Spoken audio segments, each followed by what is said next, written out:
जो लोग यूजीसी को लेके प्रदर्शन कर रहे हैं ना, ये लोग सबसे बड़े मनुवादी, सबसे बड़े मूर्ख और सबसे डीपेस्ट लेवल के जातिवादी टाइप के लोग हैं। इस देश में प्राइवेटाइजेशन हुआ, इस देश में खाने में जहर मिलाया गया, इस देश में जहरीली हवा लोगों को फेफड़ों के अंदर लेनी पड़ी, इस देश के अंदर जहरीला पानी लोग पी रहे हैं, इस देश के अंदर आए दिन महिलाओं के ऊपर अपराध की जो घटनाएं हैं वो बढ़ती जा रही हैं। यहां तक कि एमपी और एमएलए भी रेप कर रहे हैं और रेप करने के बाद भी वो चुनाव जीत जाते हैं। और छोड़ो, रेप की जो पीड़िता है उनको पुलिस उठा के लेके जा रही है। और जिस गौ माता को हम लोग पूछते हैं, उस गौ माता के मीट को एक्सपोर्ट करने में हिंदुस्तान दूसरे नंबर का देश बन जाता है।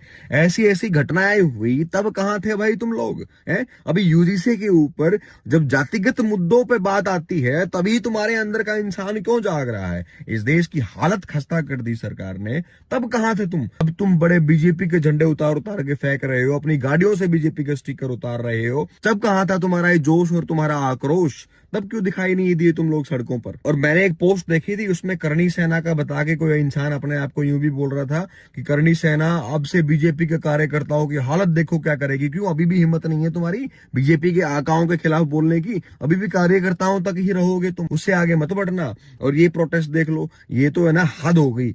मोदी शाह को मार रहे हैं प्रोटेस्ट में, उनके पुतले फूंक के उनको गिरा रहे हैं। और बात वो नहीं है किसी व्यक्ति विशेष पे हमला करो, बात यह है कि वो व्यक्ति विशेष पे हमला करने के चक्कर में तिरंगे तक को नहीं छोड़ा, अपने देश के झंडे तक को उनके ऊपर मार रहे हैं डंडे के स्वरूप में। इनको इनके जीवन में जाति से ऊपर कुछ समझ नहीं आता।